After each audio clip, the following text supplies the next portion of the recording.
আজ বৃহস্পতিবারে সাডেনলি দুপুরের লাঞ্চে বানিয়ে ফেললাম একদম সিম্পল ভাবে নিরামিষ খিচুড়ি, আর সেটাই তোমাদের সাথে শেয়ার করছি।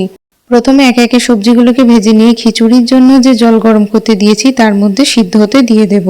আর অন্যদিকে কড়াইয়ের মধ্যে অল্প তেল দিয়ে ডাল ও ভালো করে ধুয়ে রাখা গোবিন্দভোগ চালটাও হালকা নেড়ে নেব। সবজিগুলো অল্প সেদ্ধ হয়ে গেলে ডাল ও চালটা দিয়ে দেব, আর দেব টমেটো, কাঁচা লঙ্কা, হলুদ, পরিমাণ মতো লবণ। সবগুলো ভালো করে মিশিয়ে নিয়ে ঢাকনা দিয়ে ফুটতে দেব। খিচুড়ির জন্য যে পরিমাণ চাল ডাল নেব তার 4 ভাগ জল দিতে হবে। 15 থেকে 20 মিনিট ফুটতে দেব। মাঝে মধ্যে একবার করে নাড়তে হবে। তারপর চাল সিদ্ধ হয়ে গেলে ছুঁকে নেব সর্ষের তেল, গোটা জিরে, শুকনো লঙ্কা ও তেজপাতা দিয়ে, আর 3 চামচ মতো ঘি দিয়ে ভালো করে মিশিয়ে নিলেই নিরামিষ খিচুড়ি একদম রেডি।